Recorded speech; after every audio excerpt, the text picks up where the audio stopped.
The desert did not speak, it breathed. Slow, dry exhales across the cracked earth. The sky above held no mercy, just an endless stretch of pale heat, broken only by the shimmering illusion of water far on the horizon. Beneath that cruel sun, a woman walked with no clear direction, her shadow trailing behind her like a ghost too tired to cling.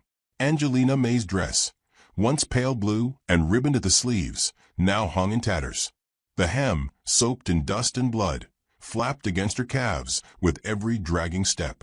Her hair, honey blonde and once pinned with care, clung in sweaty strands to her cheeks.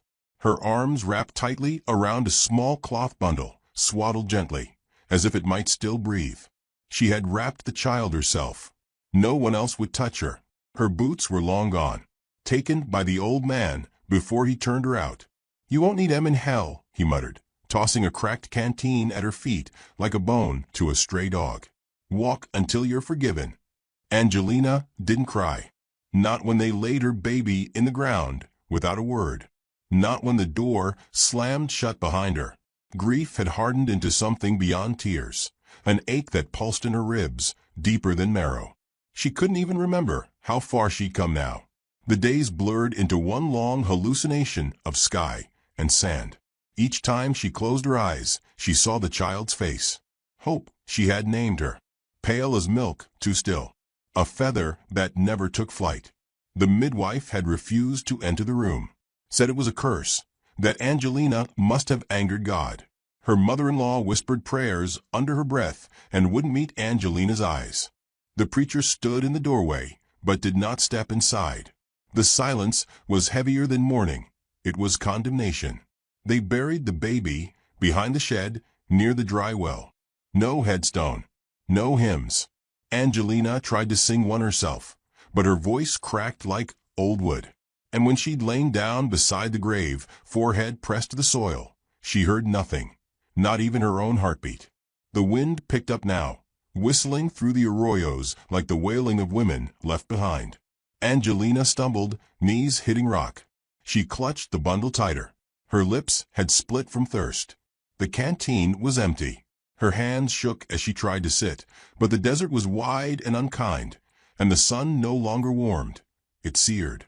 She spotted a crooked stump ahead, gray and half buried in sand. It looked like a dead man's hand reaching from the earth. Angelina crawled toward it. Each movement pulled fire through her limbs. When she reached it, she curled into its meager shadow and pressed the bundle to her chest. Her thoughts drifted in slow circles. She remembered the first time she'd met her husband. Eli Thompson had been a tall man, with a strong jaw and hands always busy with work. She thought him kind. He'd offered her a ride in his wagon when she was walking alone from the sewing shop. But kindness, it turned out, was thin in him, thin like ice before cracks. He loved what she could provide, a quiet house, warm bread, the promise of sons. Not her laughter, not her mind, not the way she cradled wildflowers as if they could talk back. When the baby didn't make it, he didn't even look at her. He sat on the porch, staring at the dust road like salvation might roll down it in a cloud of horses. She asked him if he'd hold her. He said, "Don't burden me with that sadness." So she stopped asking. The wind softened. Shadows lengthened. Angelina's eyelids fluttered. Somewhere a hawk cried. Her breath grew shallow. She felt it then, a presence. It wasn't sound or movement, just a shift in the air. Like the space beside her no longer belonged to the wind alone. She forced her eyes open and looked toward the rocks. At first, nothing. Then a figure. Still. Watching. She could barely see through the dust and haze, but it wasn't a mirage. Someone stood a little ways off. A man, perhaps. Rough outline. Wide-brimmed hat. Not moving toward her. Just watching, as if uncertain whether she was still a woman or something already gone. Her fingers clenched around the bundle. If he was here to rob her, he'd find nothing but sorrow. Angelina's voice caught in her throat, dry as gravel. She didn't call out. Didn't dare. Pride, even in ruin, held her tongue. The figure stepped back, vanishing behind a rock. Gone. The desert grew silent again. Angelina laid her head against the tree stump and closed her eyes. Let it come. The sand, the wind, the forgetting. Let it all come. But it didn't. She awoke to darkness, cool and quiet. The stars blinked above like scattered embers. Something had changed. The wind no longer burned, it kissed. She blinked slowly, not understanding at first. A blanket covered her shoulders. She reached up, disoriented. It was wool, coarse but warm. She looked down. The bundle was still there, nestled safe in her arms. Next to it, tucked gently into the crook of her elbow, was a tin cup of water. Not much. A few swallows. But she drank like it was the blood of life itself. Tears sprang to her eyes, not for the kindness, but for the knowledge that someone had seen her suffering and chosen not to walk away. Who? Why? She tried to sit, pain stitching through her spine. Then movement again. From the rocks, the man returned, but closer now. She could see his shape more clearly. Broad shoulders, slow gait, a limp, perhaps, or just careful steps. He didn't approach her directly. Instead, he moved toward a pack mule tethered beneath a crooked juniper. He said nothing, didn't even glance at her, just built a small fire with practiced hands, set a pot to boil. His movements were slow, deliberate, not afraid, not brash, just respectful, as if he were near something holy. Angelina watched, breath caught. Every instinct told her to stay still, observe. He wasn't a rescuer, not the kind who swooped in with deangelinations and pity. He was something else, something quieter. After some time, he poured a bit of stew into a tin bowl and set it near the fire. He didn't offer it directly to her, nor did he speak. He simply stepped back, sat near the mule, and leaned against his saddlebag. She waited. Minutes passed. Eventually, drawn by scent and need, Angelina moved, inch by inch, to the bowl. She held the bundle close with one arm while spooning the stew with the other. Each bite tasted of something she hadn't felt in days. Warmth. When she looked up, the man was asleep. Just like that. No demands. No questions. The fire cracked gently, casting soft shadows over his weathered face. He looked like someone who'd carried loss too, but differently. Not in loud grief. In silence. Angelina wrapped the blanket tighter around herself. Her fingers brushed the cloth bundle. She leaned back against the stump, eyes wet, soul aching but alive. And for the first time since the stillness took her child, Angelina did not feel alone. The desert watched and waited. The cabin crouched low against the land like it didn't want to be seen. A plain thing of hand-hewn logs and sun-bleached planks. Its roof sagged in the middle, as if time had pressed down on it too long. The chimney puffed thin smoke into the early light, a breath of warmth in a world mostly cold. Wind scraped against the shutters, and somewhere nearby a mule chewed methodically at dry grass, oblivious to the heaviness that lived inside those walls. Inside, Johnson Boone stirred a pot of stew he wouldn't taste. He hadn't eaten more than what was necessary for weeks. Hunger came and went like weather. What remained was habit, routine carved by grief and repetition. He wore his sorrow like an old coat, the kind that fits so well you forget it's there until someone tries to take it from you. The cabin bore no sound of laughter. Hadn't for years. A woman lay still on the bed in the corner, wrapped in a wool blanket, her cheek pressed to the pillow, as if she might burrow into it and disappear. Johnson had found her in the desert 2 days earlier, curled beneath the dead stump by the watering hole, her skin blistered and cracked from sun. He hadn't planned on bringing her back. He hadn't planned anything, but something in her silence had matched his own, and that felt like reason enough. She hadn't spoken yet, not even once. Johnson didn't ask her name, not because he didn't care, but because names came with expectations. He simply offered water, then food, then space. He made her a nest of quilts in the bed once belonging to Miriam, and watched from across the room as she drifted in and out of sleep. He didn't question the small cloth bundle she held so tightly. Some things didn't need asking. On the third morning, she stirred. Johnson, whittling wood by the hearth, heard the shift of breath and fabric. He turned his head slowly, careful not to make her feel cornered. Her eyes opened, bloodshot, rimmed with purple shadows. She looked at the ceiling first, then the walls. Her fingers clutched the bundle even in waking. She didn't speak, just turned her face toward the wall and closed her eyes again. Johnson didn't interrupt her silence. He remembered his own, how people's words came like hail, loud and useless, after Miriam died. So instead, he left a cup of warm water and a small tin plate of bread near the bed. Then he stepped outside. The morning air bit his skin with that dry chill that only came in the west, when night hadn't quite let go. He rubbed his calloused hands together and walked to where Francis, the mule, stood dozing in the shade. The animal flicked his ears, but didn't move. Johnson touched the mule's flank gently, a gesture born from habit more than affection.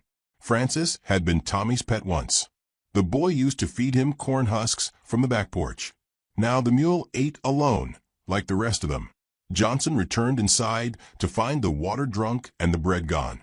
The woman lay still again, bundle cradled like a child. He sat near the hearth and resumed carving, an old habit, though most of his figures never got finished. He didn't look at her as he worked. Just let the silence stretch between them like a thread neither of them dared pull. Days passed like that. She would wake, eat in silence, rest. Slowly, color returned to her cheeks. The fever broke. The tremble in her hands eased.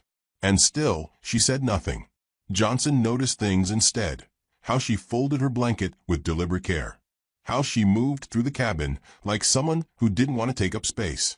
She swept the floor one morning with the old broom, unasked. Another time, he found the firewood stacked neatly where before it had been scattered. He let her. Words came, not through conversation, but through action. She began mending a ripped curtain. Boiled water for dishes. On the 5th day, she swept ashes from the hearth and looked over at him. Lips parted. But no words yet. He nodded to her. She nodded back. That was the first conversation. Later that evening, he poured 2 cups of coffee and offered one by holding it out and waiting. She took it slowly. Their hands brushed. She did not flinch. They sat on the porch, side by side, with a respectful emptiness between them. Johnson didn't look at her directly. The sky was enough to fill the space, clouds curling like smoke trails, the sun slipping gold behind the hills. She sipped slowly, eyes fixed on the horizon. The wind tugged at her hair. When she finished, she set the cup down gently, her fingers trailing the rim once. Then she stood and went inside. That night, Johnson watched her from the doorway. She curled in the bed, the bundle still tight against her chest. In sleep, her brow furrowed, and once she whispered something, too soft to catch. Johnson turned away. He dreamed of Miriam. Not her face, but her hands. They were planting tomatoes. She was laughing. The sound didn't stay with him, but the feel of it did. The next morning, as the kettle boiled, the woman spoke. "My name's Angelina." Johnson didn't startle. He just nodded once, poured coffee into 2 cups, and handed her one. "Johnson," he said. She nodded back. Nothing more was said. But the room felt different. Not warm, not yet, but less hollow. The hours unfolded in their usual rhythm. He chopped wood. She cleaned the wash basin. He fed Francis. She patched the hole in the curtain's hem. Their quiet companionship grew roots. One afternoon, Johnson caught her outside, kneeling in the hard-packed dirt beside the porch. She was digging with a wooden spoon, gently turning soil. When he approached, she glanced up, sheepish. "I thought maybe rosemary might grow here," she said. He blinked, then nodded. "Worth a try." She smiled, faint and fleeting. In that smile, he saw something that ached, something like sunlight breaking through a boarded window. Later that night, she asked him where he'd learned to carve. "Started with my boy," Johnson said, voice low. He liked horses. Made him a little one for his 6th birthday. Angelina's gaze dropped to the figure on the mantel, a rough carving of a foal, legs too long, neck arched proudly. "Where's he now?" she asked. "Gone. 2 winters ago. Illness took 'em both." Her hands folded tightly in her lap. "I'm sorry." He looked down. "Me too." A long silence passed. The fire crackled. Outside, The mule brayed softly. She said, "My little girl never even breathed." Johnson raised his eyes. Angelina's voice didn't waver, but her fingers tightened around the cloth bundle that never left her arms. "I named her Hope," she said, even though I knew they wouldn't let me keep her name. Not even her name." Johnson said nothing, but his gaze held hers. Steady, not probing, just there. Angelina exhaled, a shaky breath, but freer. "They buried her while I was bleeding," she whispered. "Didn't even let me hold her long. Said it was better I forget. Said God took her as punishment, that I'd brought shame." She stopped speaking. Her throat moved as she swallowed. "My husband never looked at her," she added. "Didn't want to."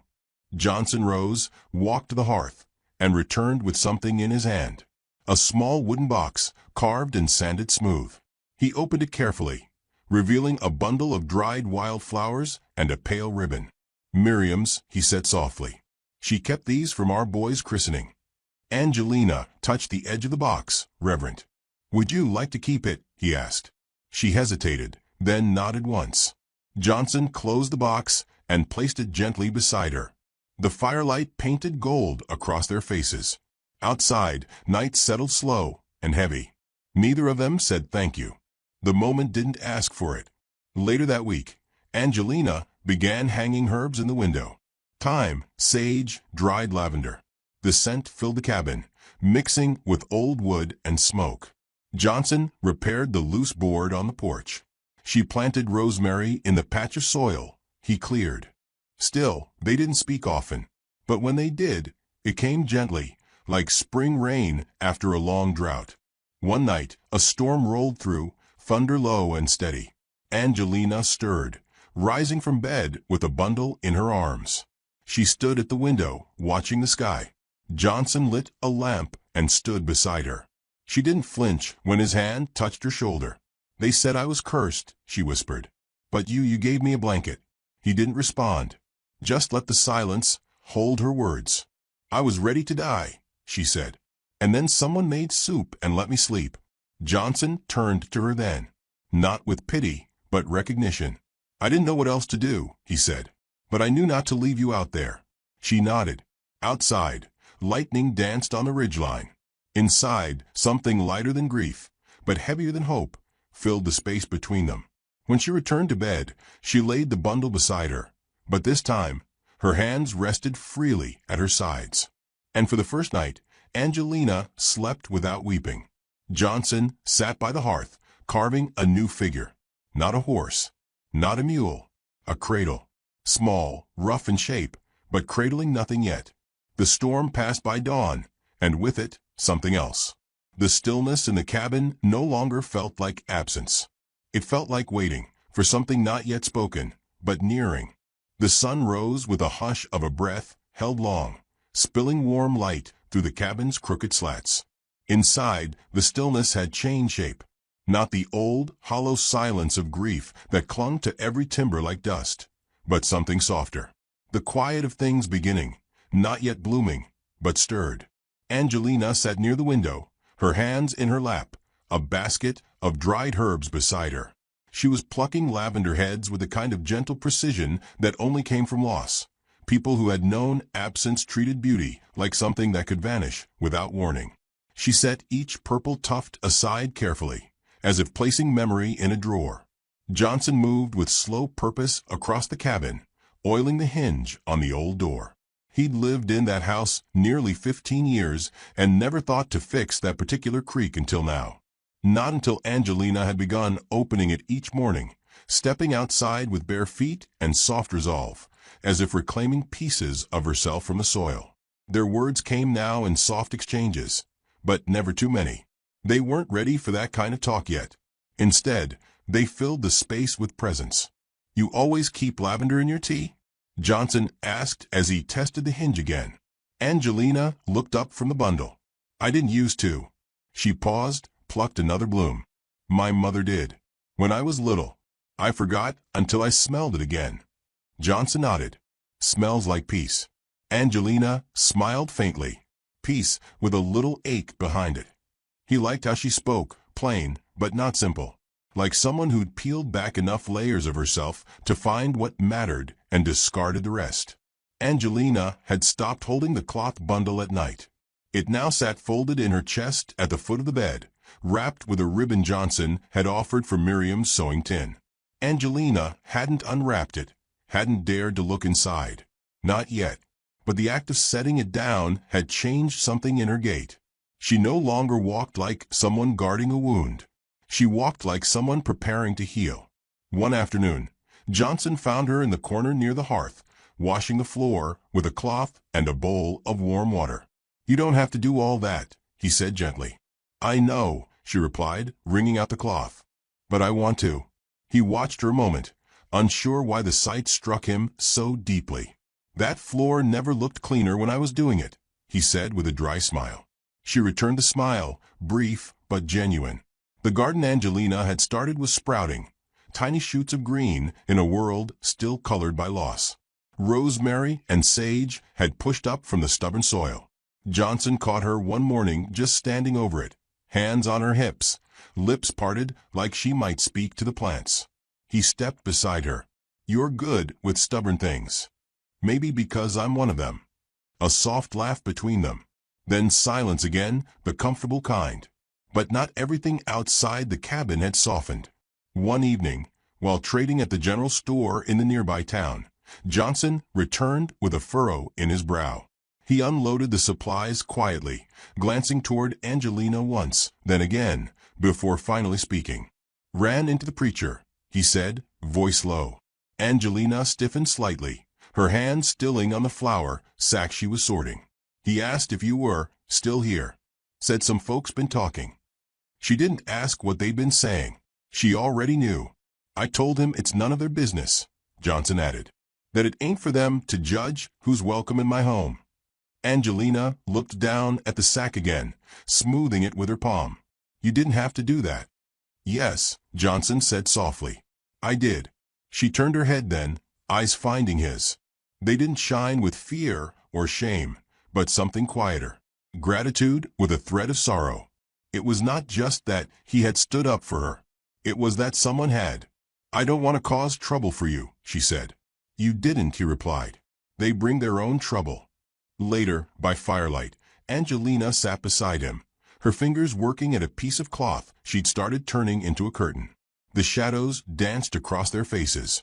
"I keep thinking about her," she said after a long silence. Johnson didn't need to ask who. "I used to imagine her laughing," she continued.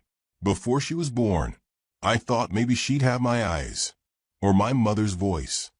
Her hands trembled slightly, then stilled. "Now I wonder if she would have liked lavender in her tea." Johnson nodded. "I think she would have. Just to be near you." Tears didn't fall then, but they filled her voice. "She didn't get to live, Johnson. Not even a breath." He turned toward her slowly. "But she's still here." Angelina looked at him. "In your voice. In the way you sit with the garden. In how you make things clean and good again." He paused. "Some things don't need breath to leave something behind." She covered her mouth then, as if to keep the sob from escaping. But it came anyway. Soft, broken, real. Johnson didn't touch her. He didn't move closer. He simply stayed, his presence solid as the ground beneath her. And that was what she needed. In the days that followed, she spoke more often. She told him about her girlhood near a river, where she used to catch minnows in her apron. About her first horse. The way her father used to laugh with his whole chest. And slowly about the man she married. "He wanted a wife, not a person," she said one morning as they shelled peas. "When I lost the baby, I think it was just one more thing I'd failed to give him." "You didn't fail," Johnson said. She met his eyes. "I know that now." Then softer. "But I didn't then." Johnson told her about Miriam, not much, but enough. How she used to sing while stirring stew. How she once stayed up 3 nights nursing Tommy through fever, whispering stories into his dreams. He didn't speak of the deathbed or the winter it happened, only of the way they'd lived. That's what Angelina listened to. The life between. There was no romance in their silence. No rush to claim each other. Just something growing. Something steady. They walked together sometimes, to the creek where Johnson set traps. Angelina picked wildflowers. He built a bench beneath the tree that shaded her favorite spot. She brought him dried fruit from town when she went in with him. The people there still whispered. They stared. But Johnson never left her side. And when someone muttered unholy, Angelina looked straight at them and smiled, a small, steady smile that said she was not ashamed to have survived. One evening, the clouds rolled heavy, the air ripe with rain. Johnson covered the firewood, while Angelina gathered the herbs from the drying rack. As the first drops hit the roof, they stood in the doorway and watched the storm arrive. "I used to hate storms," she said. "Still do?" he asked. "No." She tilted her face into the wind. "They make things grow." He looked at her then, not just glanced, but really saw her. "You've changed this place," he said. She turned her head, eyes searching his. "I think it changed me first." That night, thunder cracked through the sky, like a wound tearing open. They lay in their separate corners of the cabin, each listening to the rain, their thoughts deep as roots. And something shifted. Neither reached for the other, but in the silence, they knew. Whatever had begun between them was no longer a kindness out of duty. It was something chosen, something mutual, something earned. The next morning, when the sun rose, it found Angelina kneeling by the garden. She cupped the sprouting rosemary gently, brushing soil from the base with reverence. Johnson watched from the porch, a mug in his hand. She stood and looked over at him. "Would you help me build a fence around it?" she asked. He smiled, slow and quiet. "Of course." They built it together, wooden posts, twine, and time. The fence wasn't perfect, a little crooked in spots, but it stood. And when it was finished, Angelina stepped back, hands on her hips, and nodded. "That'll do."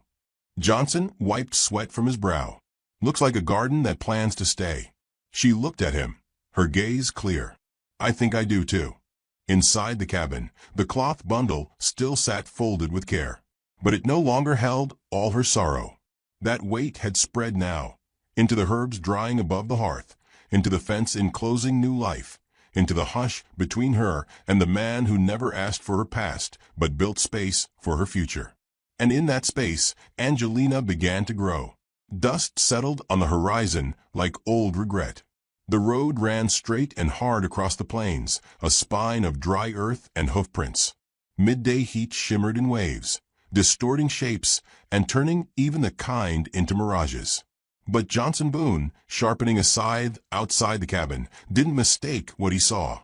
A rider, alone, coming slow, but with a purpose that made the birds lift off the fence post and scatter into the sky.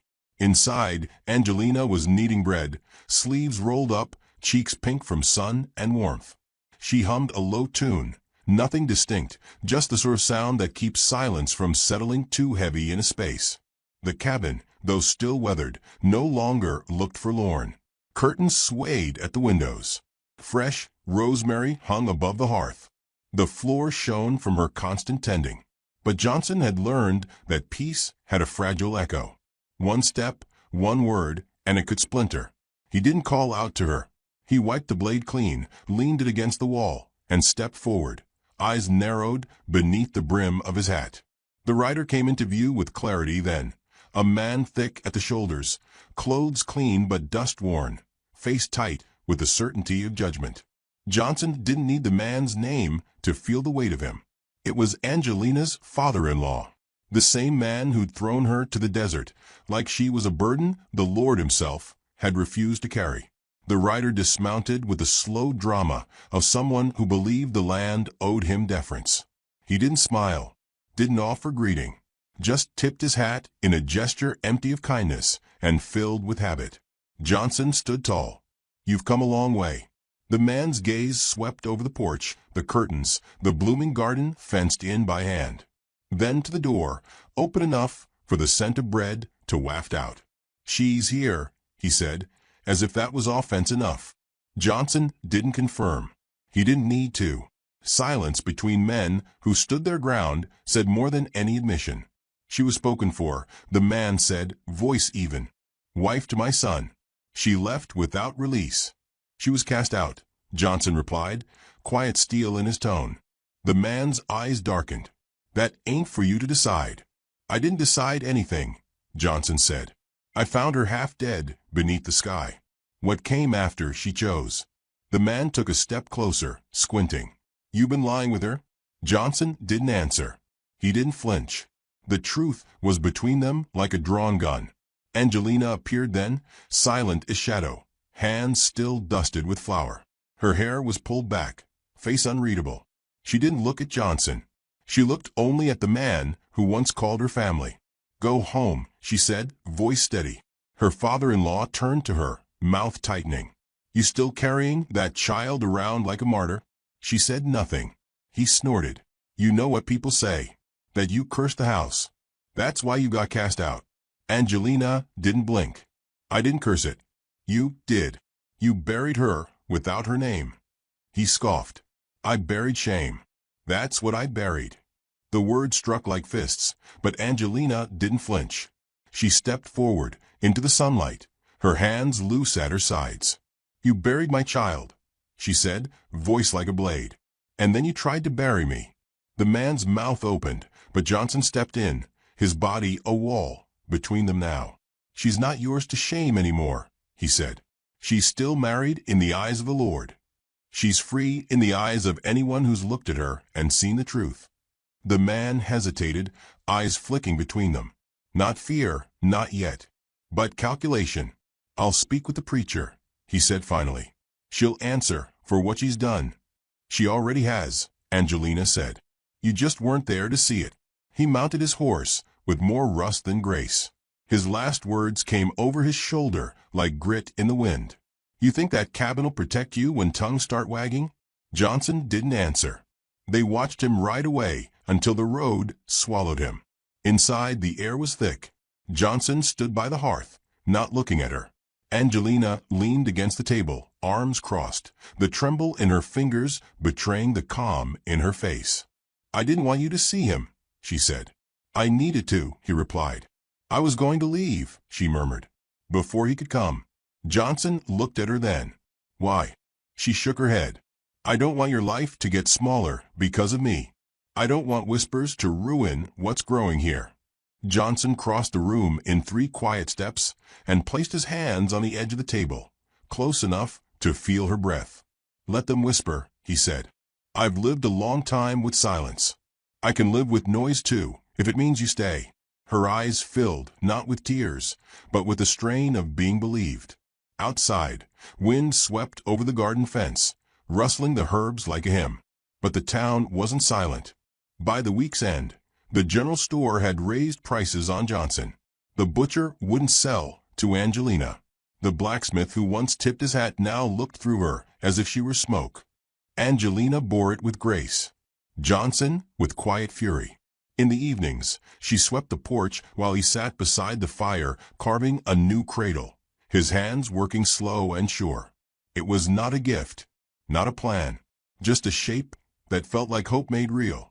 One morning, Angelina rose early and washed her face with cold water from the basin. She pinned her hair back, tied her shawl close, and stepped into the yard. I'm going to town, she said. Johnson looked up from splitting kindling. Alone. She nodded. I won't be long. He didn't argue. In the chapel, the preacher's eyes widened when she entered. Angelina's boots echoed on the stone floor. Sunlight fell through the windows like judgment, but she didn't flinch. I won't be made into a warning, she said.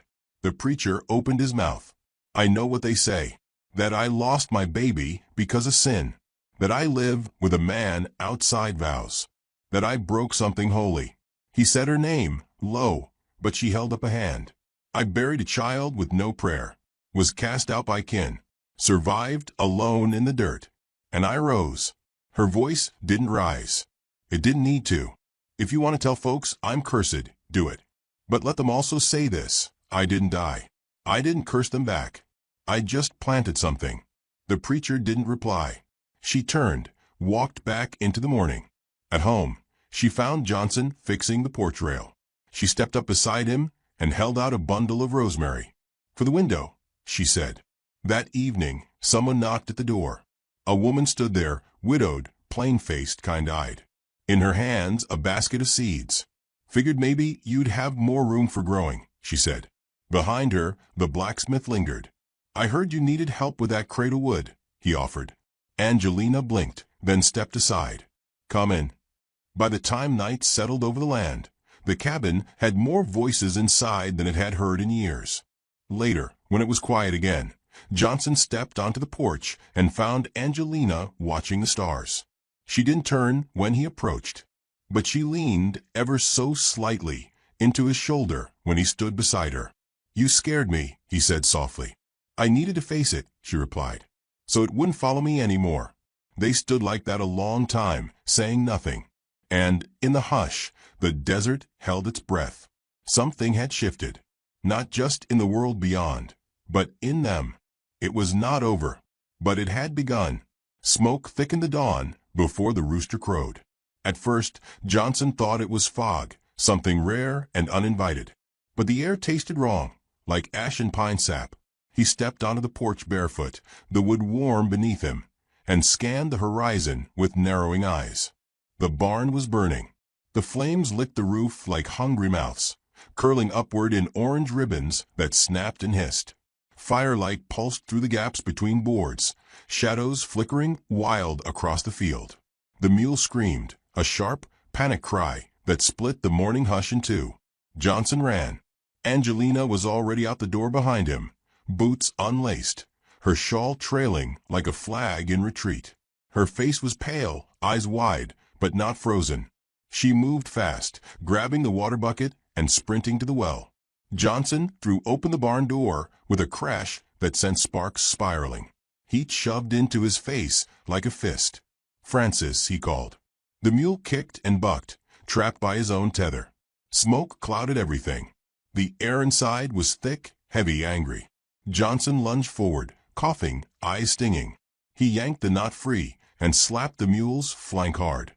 "Go." Francis bolted into the yard, hooves thudding like war drums. Angelina rushed to catch his rope, guiding him away from the blaze. Johnson stumbled back into daylight, hands blackened, shirt scorched at the sleeve. He turned just in time to see the roof begin to sag. The barn collapsed in on itself, a roaring surrender of timber and years. Sparks scattered into the garden, hissing against the damp soil. Johnson grabbed another bucket. Angelina met him at the well. They worked side by side, wordless, soaked to the bone in sweat and smoke. By the time the fire died to embers, dawn had broken wide and raw across the sky. The barn was gone. Only charred bones remained, rafters like ribs, blackened earth beneath. Angelina sat on the porch steps, coughing into a cloth. Johnson knelt beside her, cradling his burned hands against his chest. "Someone did this," she said, her voice rough. He didn't answer. He didn't need to. The truth was a weight between them. They sat in silence, soot-streaked and shivering, until the sun climbed higher and made their losses plain. The garden, by some grace, had been spared. The fence scorched but standing. The herbs wilted, but alive. When Angelina stood, she didn't look back at the ashes.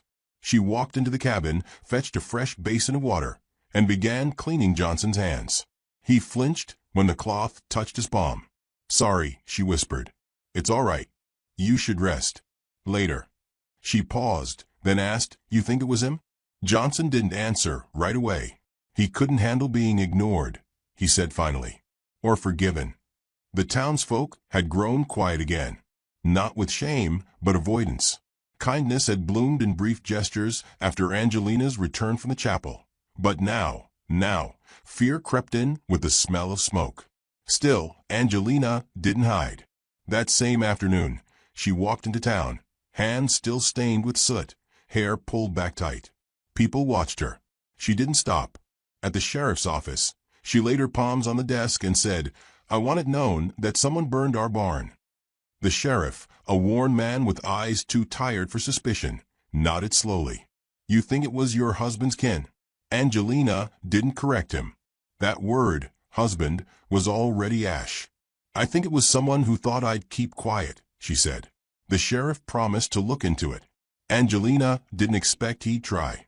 Back at the cabin, Johnson had begun clearing what remained. Charcoal-stained wood, rusted nails, the twisted iron ring of the mule's feed bucket. He moved slowly, hands bandaged in torn cloth, jaw set. She joined him without a word. Together they stripped the wreck down to bones. Angelina's arms shook with each swing of the axe, but she didn't stop. Not until the sun bled into the sky and the air cooled enough to breathe. That night, Johnson sat by the fire with a mug of cooled coffee, his eyes distant. Angelina poured herself a cup and joined him. "I dreamed of her again," she said after a long silence. Johnson looked up. She was running, Angelina whispered. "Through tall grass." Laughing. "I couldn't catch her." "She's not running from you," he said gently. "She's showing you the way." Angelina's throat tightened. "She never even cried," she murmured. Johnson leaned forward. "But you did. And you still do. That's part of loving her." Angelina's hand found his. Their fingers curled together slowly, carefully, like roots seeking soil. "I want to rebuild," she said. "I already started drawing the plans." She smiled then, small, tired, real. The next days were spent hauling lumber, measuring earth, redrawing what had been lost. The townsfolk watched but didn't interfere. No one came to help. But one morning, a knock echoed on the cabin door. A girl, no more than 16, stood there, eyes shy. "My ma sent these," she said, holding out a loaf of bread and a bundle of nails. "Said it ain't right what happened." Angelina took them with a nod. Behind the girl stood her mother, waiting with a set jaw and moist eyes. Johnson and Angelina rebuilt the barn beam by beam, each nail driven in with blistered hands and grim resolve. The days were hard, but not hopeless. Their shared silences no longer felt like voids, but like soil, dark and rich with something new. On a clear afternoon, Angelina stood at the edge of the garden, planting marigolds where the old path had burned. Her hands dug deep into the ash-blackened soil, turning it over, coaxing life from death. Johnson approached, watching her. "You're planting flowers?" "They keep the beetles out," she said, not looking up. He smiled. "They'll bloom bright." "Some things should," she replied. After fire. That night, Angelina unfolded the cloth bundle for the first time. She sat alone by the hearth, hands trembling. Inside was a tiny bonnet, yellowed with time, no bigger than a teacup. A lace ribbon. One booty. She held each piece like sacred things. Johnson found her there, and when she looked up, he didn't ask questions. He just sat down beside her and held her hand. "She had a name," Angelina whispered. "Her name was Hope. I know. I want to bury her right. With words. We will." The next morning, they walked to the far side of the garden. Johnson had carved a small wooden cross. Angelina carried a handful of rosemary and the little bundle, wrapped soft in linen. They dug together. Not deep. Just enough. Angelina laid the cloth down with care. Then she knelt and whispered. She was mine, and she mattered. Johnson set the cross in the earth. Angelina placed the rosemary. Then she sat back on her heels, tears tracking silently down her cheeks.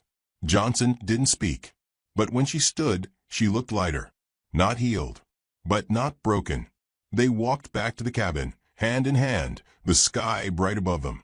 That evening, thunder rolled again. Far off. A summer promise. Johnson stood on the porch, staring into the distance. Angelina joined him, brushing flour from her apron. "You think it's coming our way?" He looked up. "Could be. Storms don't ask permission." She smiled faintly. "Neither do wildflowers." They watched the sky darken. The wind lifted her hair. He turned to her. "Angelina," he said. She faced him fully, eyes wide, waiting. "I want you to stay," he said. "Not because you need shelter. Not because I owe you kindness. But because this place, this life, it's not whole without you." She didn't speak right away. But then she took his face in her hands. "I've already stayed," she whispered. "Now I choose to stay." He kissed her then. Not like fire. Like bloom. Slow, certain, tender. When they pulled apart, the wind picked up. Rain began to fall, soft as blessing. Inside, the cradle Johnson had carved sat in the corner, empty but waiting. Outside, marigolds swayed in ash-fed soil. And under the low, storm-washed sky, two people stood side by side, no longer just survivors, but something stronger, something rooted, something rising.